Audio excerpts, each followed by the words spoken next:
Hello student, हम पढ़ रहे थे chapter number 1 electric charge and field. Okay, और आज के इस लेक्चर में हम पढ़ने वाले हैं intensity of electric field due to a dipole in its general location, है ना।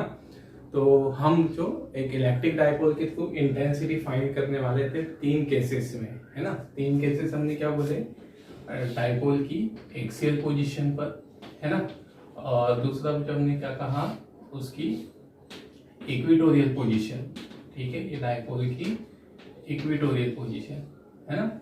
और अगला है जो थर्ड है, आज हम पढ़ने वाले हैं at general location. General location मतलब वो हर केस के लिए एप्लीकेबल होगी, है ना। चलिए, तो अब यहाँ पर, है ना, हमने क्या मान लिया है कि हमारे पास कोई डायपोल है। Let we have an dipole A B having charges -q and +q which are separated at distance 2a where the dipole moment of dipole is p। मतलब डायपोल मोमेंट जो है उसका हमने p मान लिया है। And we have to find the intensity of electric field at point q, है ना। इस बार हमने टेस्ट पॉइंट को q नाम दिया है, which are at angle theta and at distance r from the dipole. Okay, and the dipole is placed in a dielectric medium of constant k, है ना। ये हमने माना है ना। ठीक है, क्या क्या कंडीशन ली बच्चों हमने कि हमारे पास डायपोल है ए बी से, हमने इसको बता दिया जिसके चार्जेस है -q +q, और उसका जो डायपोल मोमेंट है ना, डायपोल मोमेंट p से बताया है। और ध्यान रखिए बच्चों, डायपोल मोमेंट की डायरेक्शन किधर होती है, डायपोल मोमेंट की डायरेक्शन -q चार्ज से +q चार्ज की ओर होगी। तो ये डायपोल मोमेंट उसका p है, ये हमने वेक्टर से दिखा दिया उसको। ओके, एंड यहाँ पर जो हमें इसके मिड पॉइंट O से किसी भी लोकेशन पर कोई भी एंगल हो सकता है, थीटा एंगल पर r डिस्टेंस पर पॉइंट Q पर इंटेंसिटी निकालनी है ना, और ये डाइलेक्ट्रिक मीडियम में रखा हुआ है। ओके, तो ये हमने मान के चले, है ना। तो ये हमने यहाँ लिख भी दिया है जो मैं आपको, है ना, हमेशा बोलता हूँ जो कि अच्छे नोट्स बनाने के लिए जो हम कंडीशन लेते हैं उसको यहाँ पर लिख देना जरूरी होता है ना, जिसे हम स्टेटमेंट मानकर चलते उसकी। तो यहाँ पर, है ना, जो हमने कंडीशन ली है कि हमारे पास डायपोल है, ऐसे ऐसे जो हमको करना है, निकालने हैं, वो मैंने यहाँ पर आपकी फैसिलिटी के लिए लिख दी है जो। ओके, तो इस स्टेटमेंट को यहाँ पर लिखना है। ओके, फिर उसके बाद हम डेरिवेशन आगे देखते हैं जो, है ना। तो जल्दी से इसका एक स्क्रीनशॉट ले लीजिए, कहाँ लिखना है, इसको यहाँ लिखना है ना। फिर उसके बाद हम डेरिवेशन स्टार्ट करते हैं। चलिए ना, इतना जल्दी से स्क्रीनशॉट लीजिए।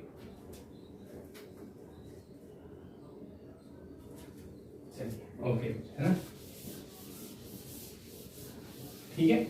तो चलो अब यहाँ पर देखना जो इस डेरिवेशन को, है ना, समझने के लिए पहले हम कुछ जनरल टर्म समझ लेते हैं, है ना। हमने जो अभी तक फाइंड किया है उस पर हम एक बार फोकस कर लें। तो हमने एक्सियल पोजीशन पे, जैसे हमारे पास एक डायपोल है जो, है ना, डायपोल, ठीक है, इसका डायपोल मोमेंट कितना है, p है, ठीक है, डायपोल मोमेंट इसका p। तो इसके एक्सियल पोजीशन पर ध्यान रखना, एक्सियल पोजीशन पर इंटेंसिटी कितनी आएगी, ठीक है, ये हमने निकाला है।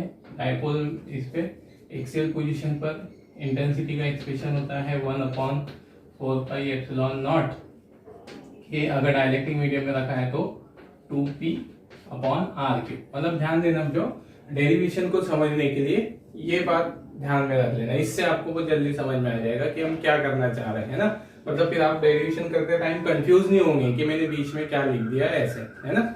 चलिए, तो एक्सियल पोजीशन पे हमको पता है ना, डायपोल मोमेंट कितना था, p, तो उसका फॉर्मूला यहाँ क्या आया, p आया। ओके, फिर हमने पढ़ा कि यहाँ पर, है ना, कौन सी पोजीशन पर, इक्वेटोरियल पोजीशन, मतलब जो पॉइंट p है हमारा वो, या कोई जिस पॉइंट पर निकालना है टेस्ट पॉइंट, वो कहां पर रहता हो, इक्वेटोरियल पोजीशन पे, है ना, इस जगह। तो इक्वेटोरियल पोजीशन पर इंटेंसिटी की डायरेक्शन और वैल्यू कितनी होती है, 1/4πε0 के और 2p बाय, सॉरी यहाँ, है ना, r/q, p रहता है, ओनली p रहता है ना, ठीक है। और डायरेक्शन भी हमें पता है, इसमें इंटेंसिटी की डायरेक्शन किधर से रहेगी, नेगेटिव से पॉजिटिव की ओर, है ना, ठीक है, नेगेटिव से पॉजिटिव की ओर, ठीक है ना, ऐसे। और इसमें किधर होती है, पॉजिटिव से नेगेटिव, इसमें इंटेंसिटी को, है ना, इंटेंसिटी की डायरेक्शन पॉजिटिव से नेगेटिव, इसमें नेगेटिव से पॉजिटिव की हो जाती है। ठीक है ना, ये इतनी बातें हमने पढ़े। अब अगर बच्चों यहाँ पर ऐसे हम बोल देते हैं, चलो कि हमारे पास एक डाइपोल है, उस डाइपोल का हमने डाइपोल मोमेंट P बताया, तो एक्सियल पोजीशन में हमने फॉर्मूला क्या लिखा, 2P लिखा। अगर मैं यहाँ डाइपोल मोमेंट P1 लिख देता, मतलब हम उसको P1 से इंडिकेट करते, तो यहाँ कितना आ जाता, किससे बताते, P1 से। आ रहा समझ में? ठीक है। फिर अगर हम यहाँ पर, ठीक है, P2 से दिखाते, तो यहाँ क्या लिखते, P2। ओके, मतलब हम ऐसे भी बोल सकते हैं बच्चों कि किसी डाइपोल के थ्रू इलेक्ट्रिक फील्ड या डाइपोल मोमेंट के थ्रू इलेक्ट्रिक फील्ड, दोनों शब्द सुनना, दोनों वर्ड सुनना, डाइपोल के थ्रू इलेक्ट्रिक फील्ड या डाइपोल मोमेंट के थ्रू, मतलब हम इसको क्या बोल सकते हैं, डाइपोल के थ्रू एंड ऑन पोजीशन पर इलेक्ट्रिक फील्ड या डाइपोल मोमेंट P2 के through intensity of electric field, है ना। आया समझ में? मतलब डाइपोल भी बोल सकते हो, डाइपोल मोमेंट भी बोल सकते हैं। अब अगर मैं यहाँ P cos थीटा लिख दूं, तो कि मान लो इस डाइपोल मोमेंट की वैल्यू P cos थीटा है, तो यहाँ P की प्लेस पे क्या आ जाएगा, क्या लिख दोगे, P cos थीटा। अगर मैं इसको P sin थीटा लिख दूं, तो चलो ये वाले को यहाँ बोल दूं कि इसका dipole moment P sin theta है यहाँ पे, है ना, तो यहाँ P को हम किससे रिप्लेस कर देंगे, P sin थीटा से। ओके, मतलब आप ऐसे बोल दो जो डाइपोल मोमेंट P के थ्रू, P cos डाइपोल के थ्रू, है ना, इलेक्ट्रिक फील्ड या डाइपोल मोमेंट के थ्रू इलेक्ट्रिक फील्ड। ओके, चलो अब मैं यहाँ पर एक वैल्यू बोल देता हूँ, मैं बोल देता हूँ P, ठीक है, Px डाइपोल मोमेंट के थ्रू, है ना, Px डाइपोल मोमेंट के थ्रू, ठीक है, intensity in and on position. ठीक है, फॉर्मूला लिखो इसका, मतलब छोटी छोटी बातें बहुत आसानी से आपके दिमाग में बैठ जाए, इसलिए Px डाइपोल मोमेंट के थ्रू इंटेंसिटी का फॉर्मूला लिखो, कहां पर, एंड ऑन पोजीशन में। क्या आ जाएगा बताओ, 1/4πε0। अगर डाइपोल इलेक्ट्रिक मीडियम में रखा है तो ऐसा लेंगे ना, क्या लिख देंगे हम यहाँ, एंड ऑन पोजीशन में 2, और डाइपोल मोमेंट कितना बोला हमको, Px अपॉन में डिस्टेंस का, इसका जो डिस्टेंस क्यूब होगा, डिस्टेंस जो दी आया समझ में। चलो आगे ये कि क्या लिखना है हमको, अगर मैंने बोला यहाँ डाइपोल मोमेंट P cos के थ्रू इलेक्ट्रिक फील्ड, तो आप बोल दोगे वहां P cos थीटा। मैंने बोला P sin थीटा, तो आप वहां के लिख दोगे P sin थीटा। और कौन से केस में लिख रहे हो, अगर ये Px के थ्रू इसमें लिखना चाहते हैं आप, in broad side on position, broad side मतलब इक्वेटोरियल पोजीशन पे, है ना, तो यहाँ पर अगर आप लिखना चाहते हैं तो क्या हो जाएगा, 1/4πε0 के, तो Px के थ्रू यहाँ से कितना आ जाएगा, Px/r। यहाँ तक दिमाग में ये बात बैठी, है ना, क्या करना है, ठीक है ना, मतलब ये फॉर्मूला बनाना सीखा हमने, और कुछ नया नहीं देखा। अगर dipole moment P cos theta बोलो तो आप वहाँ P cos थीटा लिख देना, P sin थीटा बोले तो P की जगह P sin थीटा लिख देना है। फिर ध्यान रखना है कि एक्सियल में लिख रहे हैं या इक्वेटोरियल में लिख रहे हैं। ओके, चलिए, मतलब ये टर्म्स हमने जो क्लियर कर लिए थोड़े से, हमें यहाँ पर उसमें यही अप्लाई करना पड़ेगा। ओके ना, चलिए अब हमारे पास जो इंटेंसिटी ऑफ इलेक्ट्रिक फील्ड हमें निकालना है एट ए जनरल लोकेशन, हमने क्या क्या माना है वो तो हम देख चुके हैं, है ना। मिड पॉइंट ये O है, इससे हमें r डिस्टेंस पे पॉइंट P पर इंटेंसिटी निकालना है। ओके, तो यहाँ पर देखो जो सबसे पहले तो हमारे पास जो डाइपोल मूवमेंट है ना, डाइपोल मूवमेंट ऑफ रेडियल है, वहां 2 डाइपोल मूवमेंट वर्क करेंगे, ठीक है ना। क्या होगा, ये देखो, इस डाइपोल मूवमेंट को हम किस में रिजॉल्व कर देंगे, उसके कंपोनेंट में। वेक्टर है ये, है ना, क्या है ये, हमने क्या माना है, इफ द, चलो यहाँ नीचे लिख देता हूँ थोड़ा सा, if the dipole moment of dipole is vector P, है ना। अब ये वेक्टर क्वांटिटी है और 2 डायमेंशनली वर्क कर रहा है ये, ठीक है ना। तो यहां पर since dipole moment P dipole moment P is a vector quantity. अब वेक्टर क्वांटिटी है तो हम इसे अपने कंपोनेंट में रिजॉल्व कर सकते हैं। देयरफॉर, ठीक है, यहां पर हम लिख रहे हैं ऑन रिजॉल्विंग, ठीक है, resolving the P in its rectangular component, है ना, मतलब जो जो लिखना है हमको वो देखते चलेंगे, फिर हम समझते हुए चलते हैं डेरिवेशन में रेक्टेंगुलर कंपोनेंट, ठीक है ना। तो अब देखो, तो यहाँ तक रेक्टेंगुलर कंपोनेंट में डिवाइड कर दो, है ना, हमने देखा है रेक्टेंगुलर कंपोनेंट ये ऐसे वेक्टर है तो एक कंपोनेंट ऐसा हो जाएगा, ये ऐसा हो जाएगा, ओके ना। चलिए, तो ये P है, एक कंपोनेंट उसका ये हो गया, ठीक है। कौन सा कंपोनेंट होगा ये, थीटा है यहाँ पर, तो ये P cos थीटा वाला कंपोनेंट हो गया, ठीक है ना। अब यहां पर देखिए, ये हमारा उसका horizontal component, sorry vertical component है ना, हॉरिजॉन्टल जिसपे एंगल बना है उसको हमने हॉरिजॉन्टल माना है, तो ये क्या हो जाएगा, ये होगा P sin थीटा, है ना। मतलब अब हमारे पास जो डाइपोल P है, डाइपोल मोमेंट P, वो दो कंपोनेंट में रिजॉल्व हो गया, जो वो दो डायरेक्शन में वर्क कर रहा है, एक कंपोनेंट उसका ये है, एक कंपोनेंट इस तरह से है, तो हमारे पास दोनों कंपोनेंट के कारण इलेक्ट्रिक फील्ड बनेगा, है ना। इस P cos थीटा के कारण भी इलेक्ट्रिक फील्ड बनेगा, कहां पर, Q पर।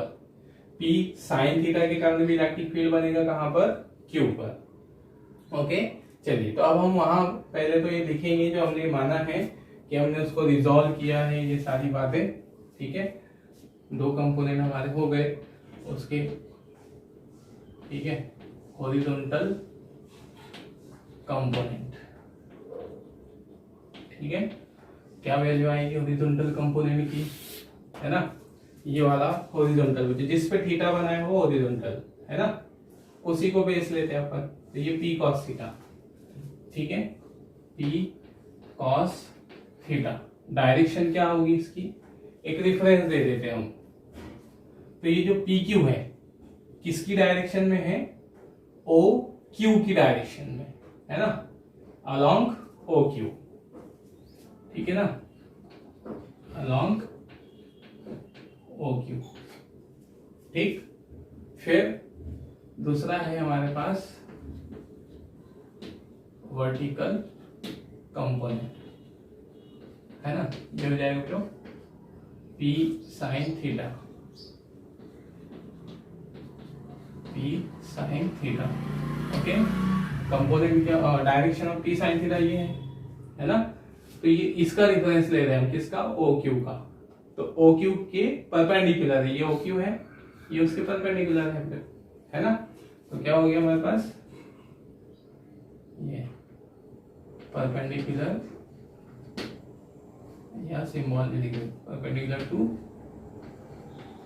OQ, okay. ये आ गया हमारे पास कंपोनेंट। अब हम इन कंपोनेंट का वहां इंडिविजुअल इलेक्ट्रिक फील्ड निकालेंगे, है ना। तो अब देखिए, पहले हम बात करते हैं P cos थीटा के कारण, P cos थीटा के through electric field at point Q। तो यहां नोट करें P cos थीटा ऐसा हो गया, मतलब हमारे पास एक डाइपोल है, ऐसा मान लो, जो ऐसा है ना, P cos थीटा। तो जो पॉइंट Q है उसकी कौन सी पोजीशन में आ रहा है, ये P cos थीटा है ना, ठीक है, मैं इधर बना रहा हूं, Q उसकी कौन सी पोजीशन में आ रहा है, एक्सेल पोजीशन में आ रहा है ना, तो फिर हम वही लिखेंगे, सिंस, मतलब हमारे लिए बहुत आसान हो जाएगा लिख के चलने में, since point Q is lies in axial position of component P cos theta, है ना, कंपोनेंट P cos थीटा के एक्सियल पोजीशन में। तो फिर P cos थीटा के थ्रू पॉइंट Q पर इंटेंसिटी कितनी हो जाएगी, देयरफॉर इलेक्ट्रिक फील्ड इंटेंसिटी, ठीक है, 8 point Q due to the component P cos theta, है ना। डायपोल कंपोनेंट लिख दो या मोमेंट कंपोनेंट लिख दो ना, डायपोल मोमेंट कंपोनेंट, ठीक है, अंडरस्टूड है। P cos थीटा के थ्रू इंटेंसिटी, इसको हमने दिखा दिया पे E1 से, ओके ना। अब डायरेक्शन किधर होती है बेटा उसकी, ठीक है, जिधर हमारी, ध्यान देना, है ना, हमने ये इंटेंसिटी माइनस क्यू चार्ज से प्लस क्यू चार्ज वाले केस में बोला था। कौन से केस में? एक्सियल पोजीशन में, है ना। एक्सियल में इंटेंसिटी की डायरेक्शन किधर होती है? माइनस क्यू से प्लस, और डायपोल मोमेंट की डायरेक्शन भी किधर ही होती है? माइनस से प्लस। तो इसका मतलब जिधर डायपोल मोमेंट की डायरेक्शन उधर ही इंटेंसिटी की डायरेक्शन, है ना। तो P cos थीटा की डायरेक्शन इधर हो गई, तो इंटेंसिटी की डायरेक्शन भी इधर हो गई। ये इंटेंसिटी हो गई due to the component P cos theta, okay. अब देखिए कौन सी पोजीशन में आ रहा है, वो P cos थीटा उसके एक्सियल पोजीशन में आ रहा है। तो एक्सियल पोजीशन वाला भी हमने फॉर्मूला लिखा, 1/4 पाई एप्सिलॉन नॉट के, है ना। डायरेक्टिंग मीडियम में रखा है तो के लिख दिया यहाँ, ठीक है ना। और 2p, अब यहाँ डायपोल मोमेंट कितना है? P cos थीटा है, ओके। तो 2p cos theta upon r cube, distance का क्यू, डिस्टेंस कितनी ही है? आर ही है ना, ओके। चलो ये हो गया हमारा, है ना, इक्वेशन 1, ठीक है। सिमिलरली अब कौन सा कंपोनेंट बनेगा? P sin theta electric field बनाएगा वहां, तो P sin थीटा इस तरह से है ना, ये ऐसा, ओके। और पॉइंट Q ऐसा है ना। पॉइंट Q यहाँ कौन सी पोजीशन में, सॉरी पॉइंट Q कौन सी पोजीशन में उसकी, ठीक है ना, आरंतन में, परपेंडिकुलर पोजीशन में, ओ, है ना, इक्वेटोरियल पोजीशन में, ठीक। तो यहां पर क्या हो जाएगा? सिंस, ऐसे ही लिखेंगे हम, since point Q is lies in equatorial, ठीक है, इक्वेटोरियल पोजीशन ऑफ कंपोनेंट, ठीक है। Since point Q lies in equatorial position of component P sin theta, है ना। मोमेंट कंपोनेंट पूरा लिखना है तो लिख देना, ठीक है ना। फिर देयरफॉर क्या आ जाएगा? Electric field intensity 8 point Q due to the component P sin theta, ठीक है। अब यहां से जो P sin थीटा का इलेक्ट्रिक फील्ड कौन सी इसमें है वो, ठीक है ना। तो यहाँ पर ये आ जाएगा, E2 से बता दिया हमने इसको, है ना। और इसकी वैल्यू होगी 1/4 पाई एप्सिलॉन नॉट के, है ना। और यहाँ पर इक्वेटोरियल पोजीशन में P आता है ओनली यहाँ ऊपर, और P मतलब यहाँ डायपोल मोमेंट, तो यहाँ P sin theta upon r cube, इसकी डायरेक्शन किधर होगी? इनकी भी डायरेक्शन लिख देते बेटा हम, है ना। ये अलोंग E1 किधर है? Along OQ, along OQ। फिर यहाँ पर जो इसकी भी डायरेक्शन हम देखते हैं ना, तो इसकी डायरेक्शन किधर होगी, है ना, हमने पढ़ा है जो, ठीक है। जैसे हमने यहाँ दिखाया था, है ना, कौन से केस में? इक्वेटोरियल पोजीशन में। इक्वेटोरियल पोजीशन में इंटेंसिटी पॉजिटिव चार्ज से नेगेटिव चार्ज की ओर होती है जो, है ना। मतलब जिधर डायपोल मूवमेंट है उसके अपोजिट में, डायपोल मूवमेंट नेगेटिव से पॉजिटिव होता है ना, और फिर ये उसके अपोजिट में। तो यहाँ देखो डायपोल मूवमेंट किधर है? इस तरह से। कौन सा dipole movement? P sin theta, तो उसकी इंटेंसिटी उसके अपोजिट में, पॉजिटिव से नेगेटिव, इस तरह से ना। तो E2 इधर आएगा यहाँ, ठीक है ना। ये E2, ये आ गया हमारे पास E2 intensity of electric field. Okay, फिर क्या लिख देंगे हम इसको, ये हो गया अलोंग OQ है ना, और फिर अलोंग ये परपेंडिकुलर टू OQ, अंडरस्टूड कर लेना ना, परपेंडिकुलर टू OQ शॉर्ट में लिख दिया हमने ना, OQ के परपेंडिकुलर। ठीक, अब यहां से देखे तो कि हमारे पास जो E1 E2 है, अब हमको दो इंटेंसिटीज मिल गई E1 और E2 है ना। कैसे मिली, इधर यहाँ ये E1 इधर है, ये E2 इधर है ना, तो इनका रिजल्टेंट वहां हमको निकालना है, रिजल्टेंट इंटेंसिटी निकालनी है। तो रिजल्टेंट कैसे निकाल लेंगे अब हम, है ना, ये रिजल्टेंट हो जाएगी पैरेललोग्राम लॉ लगा के। ठीक है, तो ये मान लो ये उनकी रिजल्टेंट इंटेंसिटी, ठीक है ना, पैरेललोग्राम लॉ के अकॉर्डिंग है ना। ओके, पैरेललोग्राम लॉ के अकॉर्डिंग ये हो गई हमारे पास रिजल्टेंट इंटेंसिटी, इसको हमने ई से इंडिकेट किया है। ओके, और रिजल्टेंट इंटेंसिटी की डायरेक्शन भी बता देते हैं हम, तो डायरेक्शन के लिए हम इसको अल्फा से इसकी डायरेक्शन बता देंगे, है ना। हम मतलब दोनों के लिए फॉर्मूला यहाँ निकालेंगे, इंटेंसिटी का मैग्नीट्यूड और डायरेक्शन, है ना। तो पहले रिजल्टेंट का मैग्नीट्यूड देखो जो यहाँ पर है ना, तो यहाँ हम लिख रहे हैं since E1 and E2 are mutually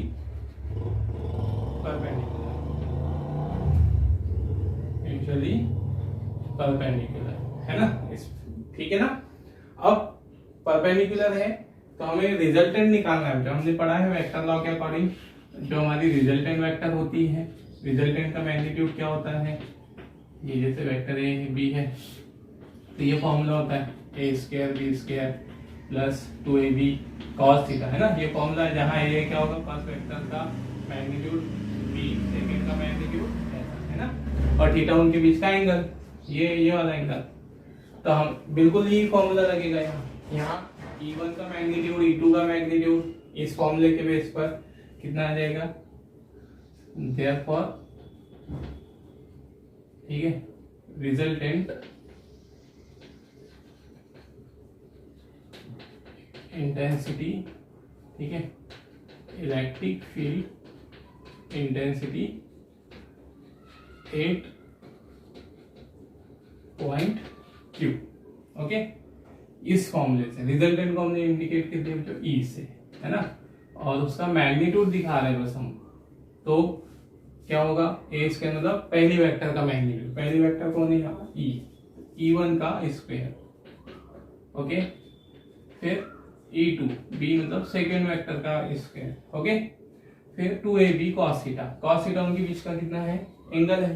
तो ये दोनों वेक्टर कैसी है, परपेंडिकुलर है ना, एक अलोंग OQ है और एक OQ के परपेंडिकुलर, तो ये दोनों 90 पे हो गई, 90 हो गई, थीटा हो गया 90, cos 90 इक्वल टू 0, ये टर्म 0, मतलब इतना ही रिजल्टेंट बनेगा, ये हमने लिखा है। ठीक है, चलिए अब है ना, तो ये आ गया रिजल्टेंट का मैग्नीट्यूड, हम फाइंड करते चल रहे हैं, इनकी वैल्यूज रखते हुए चले पुट करते चले।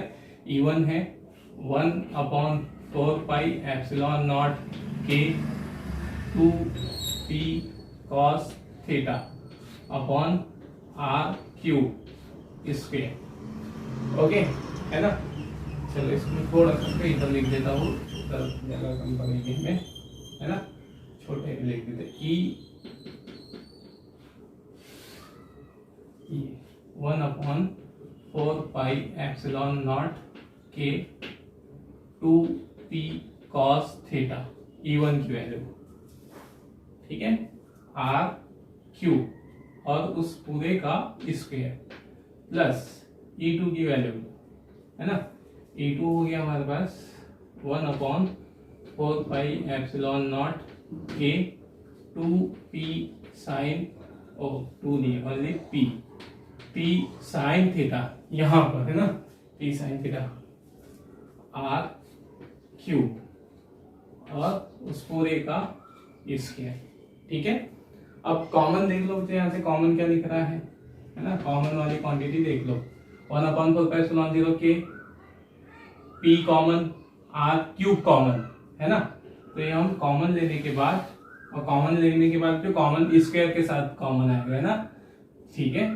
तो यहाँ पर लिखा लिया हमने 1/4 पाई एप्सिलॉन नॉट के, है ना, P कॉमन ले लिया, R क्यूब और पूरे का स्क्वायर, ठीक है ना, स्क्वायर के साथ कॉमन आएगा। अब यहाँ ब्रैकेट में अंदर क्या बच गया, यहाँ बचेगा 2 है ना, 2 का स्क्वायर, है ना, क्या बच जाएगा यहाँ, चलो लिख देता हूँ 2 cos थीटा इसका स्क्वायर प्लस यहाँ क्या बचा जो साइन थीटा स्क्वायर, ये बचा, ठीक है ना। अब e की वैल्यू आ गई, ओके।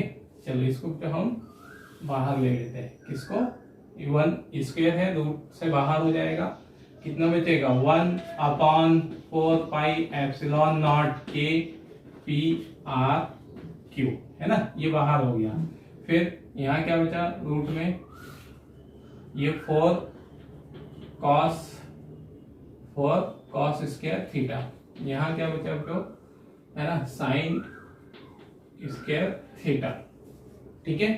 साइन स्क्वायर थीटा को हम यहाँ क्या लिख सकते हैं, है ना, कॉस, ये sine square theta plus cos square theta equal to 1 से, है ना, क्या पुट कर सकते हैं उसकी value, is equal to 1/4 pi epsilon naught k P by r cube, okay.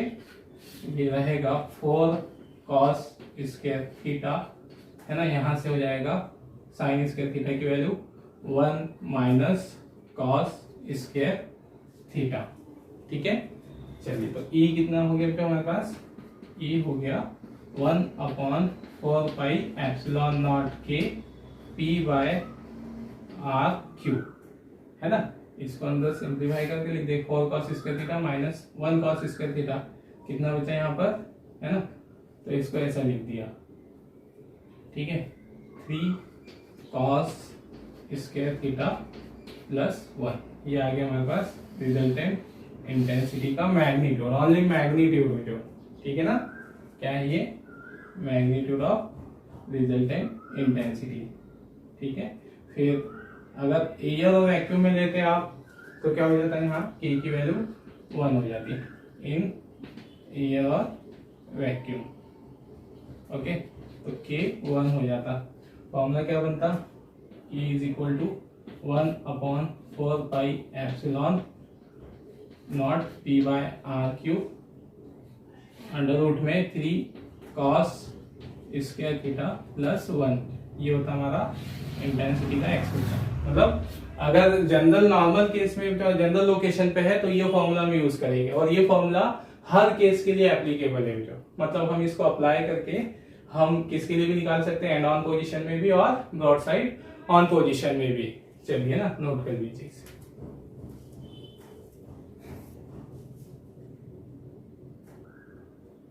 चलिए जो है ना, अब हम उसकी डायरेक्शन देखते हैं रिजल्टेंट इलेक्ट्रिक फील्ड की, ओके।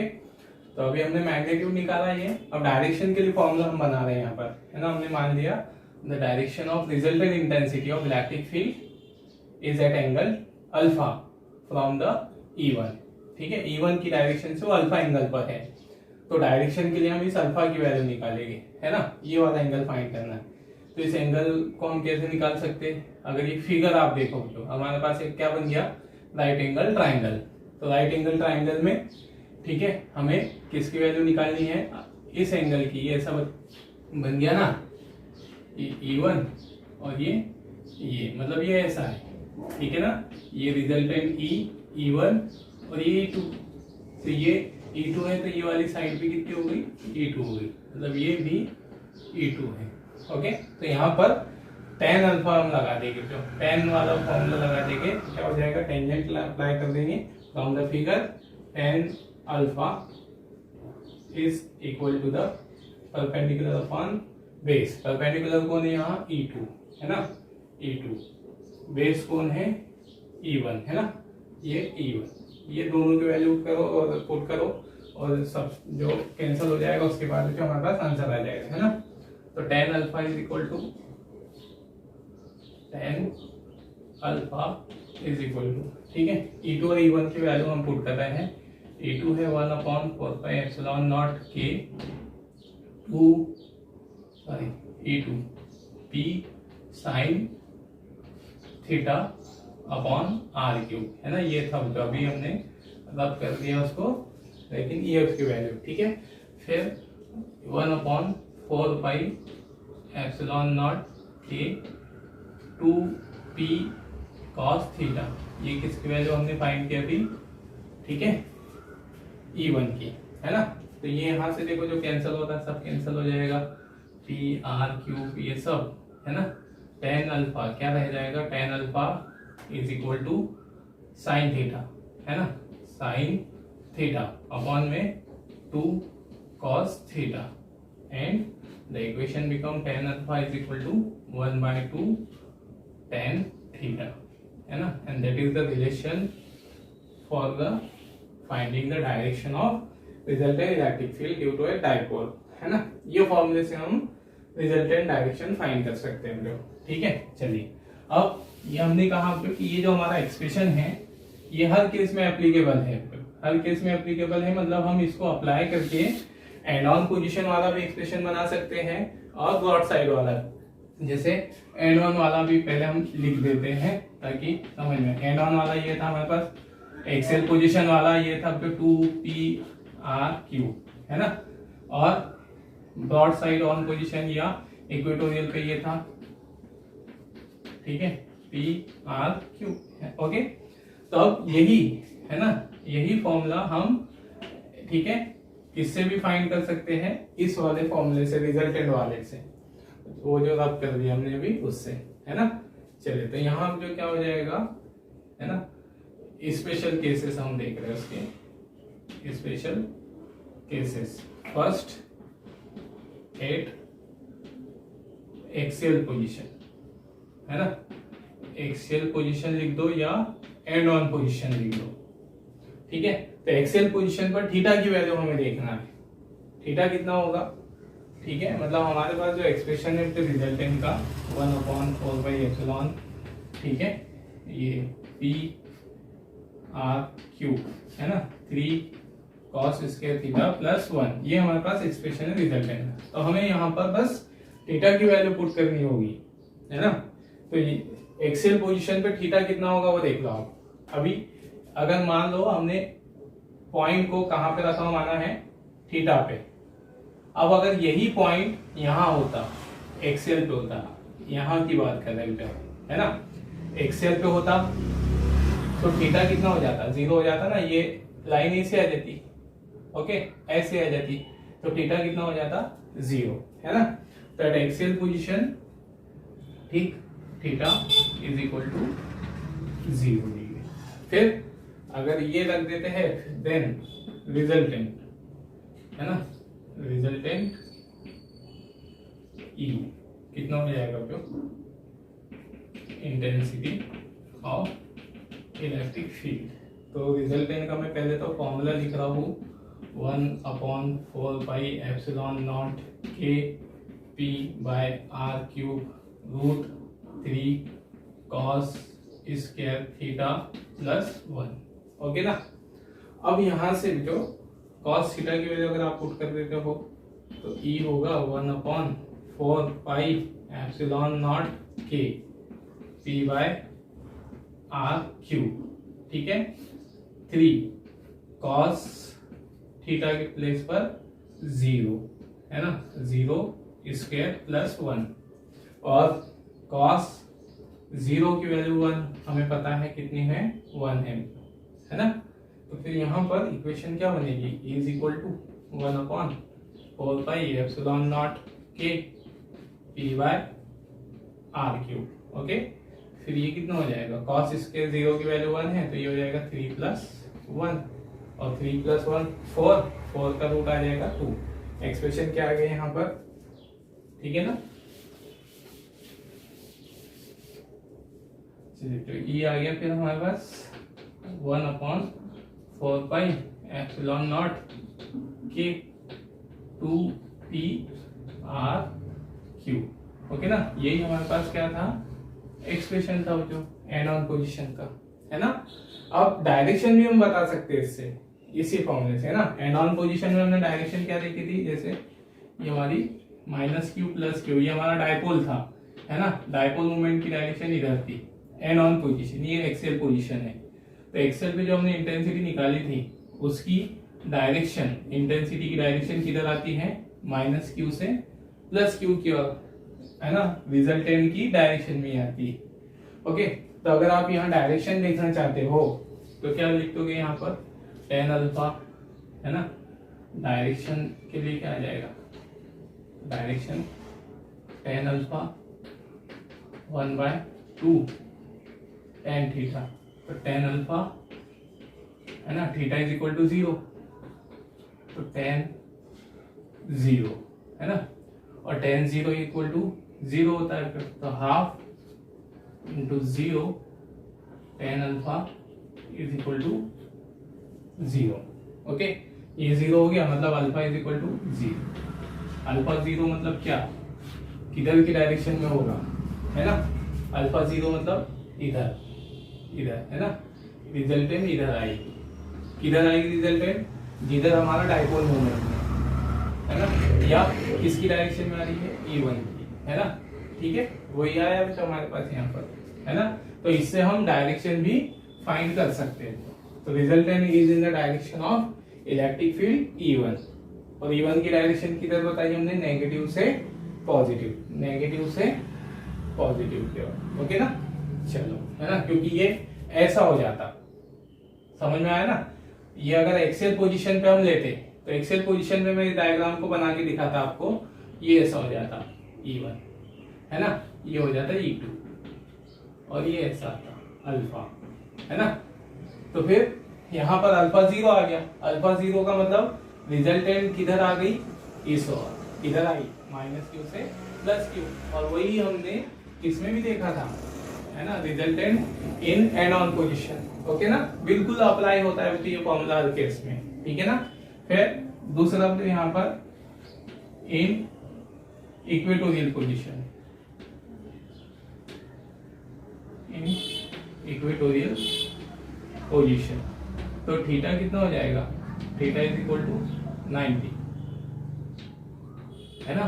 पार्टिकल्स को जो आप पॉइंट को कहाँ पे रखा हूं, मान लो यहाँ पर, इस जगह, है ना, इक्वेटोरियल पे, तो थीटा कितना हो गया यहाँ पे, अगर ऐसा रखा हो तो 90 हो जाएगा, है ना, 90, ठीक है। तो थीटा 90 पुट कर देंगे आप, तो फिर देन रिजल्ट है ना, ई कितना हो गया, मैं डायरेक्ट लिख दे रहा हूँ, ई कितना हो जाएगा अपने यहाँ 1/4πε0k p/r³, ओके, और 3 cos 90 का स्क्वायर +1, है ना। ये 90 का स्क्वायर हो जाएगा, यहाँ डायरेक्ट फॉर्मूला नहीं लिखा मैंने, यहाँ डायरेक्ट वैल्यू रख दी ना। तो cos 90 = 0, ठीक है। तो E हो गया 1/4πε0 k p/r³, और 3, ये 0 हो गया, 0, है ना, +1, इंटेंसिटी कितनी आ गई, 1 बचेगा, 1 का, तो इंटेंसिटी आ गई यहाँ पर 1/4πε0 k p/r³, ये होगी इंटेंसिटी, है ना। एंड ऑन पोजीशन पे ये आती है ना, sorry, broad side on position पे, इक्वेटोरियल पे। अब डायरेक्शन भी निकाल लेते हैं हम इससे, है ना। अगर हम यहाँ से डायरेक्शन भी निकालना चाहें तो ब्रॉड साइड पे जब जो हमने इंडिविजुअल उसका फॉर्मूला पढ़ा था ब्रॉड साइड में, तो हमने क्या देखा था, ये ब्रॉड साइड का, ये -q चार्ज, ये +q चार्ज, ओके ना। तो ब्रॉड साइड में हमने देखा था यहाँ पे कि जो रिजल्टेंट इंटेंसिटी है उसकी डायरेक्शन +q से -q की ओर आती है ब्रॉड साइड वाले में। तो अगर हम इससे निकाल लें, इस फॉर्मूले से फाइंड करें डायरेक्शन, तो भी हमारी डायरेक्शन कैसी मिलनी चाहिए, प्लस से माइनस की ओर। इसका मतलब ये एप्लीकेबल होगा। ओके, चलिए, तो फिर डायरेक्शन के लिए लिख दो यहाँ, है ना, direction tan alpha is equal to half tan, कितना हो जाता, 90 हो जाता ना, यहाँ पे जो फॉर्मूला नहीं लिख रहा, डायरेक्ट वैल्यू रखा, tan 90 is equal to infinite, okay, tan alpha half, और ये हो जाता अब जो tan 90, चलो यहाँ लिख देता हूँ, tan 90 is equal to infinite, तो tan अल्फा भी हो जाता इनफाइनाइट, है ना, ये 1/2, और 90 की वैल्यू इनफाइनाइट है, इससे मल्टीप्लाई करके इनफाइनाइट आता। अल्फा इनफाइनाइट कब आएगा बच्चों? जब अल्फा इज इक्वल टू क्या होगा, tan अल्फा, और इसको हम लिख सकते हैं tan 90, है ना, इन्फिनिटी को क्या लिख सकते हैं, tan 90, तो अल्फा इज इक्वल टू 90, है ना, तो अल्फा कितना आ गया हमारे पास, देयरफॉर आप अंडरस्टूड कर लेना, मैं बता देता हूँ, alpha is equal to 90 degree, है ना। ये अब अल्फा 90 आया, तो अगर आप पॉइंट को कहाँ रखा हुआ मान रहे हैं, तो हम समझना इस फिगर को, इस पॉइंट को इक्वेटोरियल पे रखा हुआ मान रहे हैं, ओके ना। तो ये फिगर को आप ऐसा इमेजिन करो कि यहाँ आ गया, तो ये चला जाता E1 इधर, ओके ना, ये E2 इधर आ जाता, ओके, और ये रिजल्टेंट ऐसे आ जाती, और ये एंगल होता अल्फा। आरन समझ में, अगर ये इक्वेटोरियल पे होता तो ये हमारा डायग्राम यहाँ से ऐसा हो जाता, ये ऐसा हो जाता, E1 इधर, E2 इधर, ऐसा। तो अल्फा कितना आया, 90, अल्फा 90 मतलब ये 90 ऐसा, अल्फा 90 मतलब ये E1 इधर हो जाती, ऐसी हो जाती, E1 किधर आ जाती, और रिजल्टेंट किधर हो जाती, अल्फा 90 होता तो रिजल्टेंट हो जाती E2 की डायरेक्शन में, और E2 की डायरेक्शन किधर, प्लस से माइनस, है ना। तो ये फॉर्मूला भी डायरेक्शन वही बता रहा है हमको, ओके। चलिए, तो इससे हम ये वाला जो हमारा एक्सप्रेशन आया है, तो intensity of electric field general location, ये एक्सप्रेशन, इस एक्सप्रेशन को हम कोई भी केस में अप्लाई कर सकते हैं, है ना। And on position, broad side on position, मतलब जब हमने एंड ऑन पढ़े हैं, ब्रॉड साइड ऑन पोजीशन पढ़े हैं, वो एक पर्टिकुलर केस में ही अप्लाई होगा। सिर्फ एक्सियल वाला जो फॉर्मूला है, इस लाइन पे जितने पॉइंट होंगे उन पे यूज होगा, ब्रॉड साइड वाला इस लाइन पर जो पॉइंट है उस पर यूज होगा। उनको हम थोड़ा सा इधर उधर भी, पॉइंट इधर खिसक गया, इधर खिसक गया, तो हमारा वो फॉर्मूला एप्लीकेबल नहीं है ना। जैसे यहाँ पर जो ये एंड ऑन पोजीशन है, ये हमारा एक्सियल है ना, तो axial position, sorry and on equatorial पे, तो इक्वेटोरियल पे ये पॉइंट P यहाँ है, तो हमारा ये फॉर्मूला अप्लाई होगा। लेकिन अगर पॉइंट P यहाँ हो गया, थोड़ा सा इक्वेटर से हट गया, तो भी ये फॉर्मूला एप्लीकेबल नहीं है। तो इस केस में हम ये फॉर्मूले को लगाते हैं, ठीक है ना, समझ में आया। चलिए, तो ये था हमारे पास resultant intensity of electric field due to a dipole at general location. और इसको याद भी रखिएगा आप, क्योंकि ये हमारा मेन फॉर्मूला तो यही बोल दो हम, क्योंकि इसको आप हर केस में लगा सकते हो, तो यही हमारा जनरल फॉर्मूला है, उसका मेन फॉर्मूला है, ओके। चलिए, नोट कर लीजिए।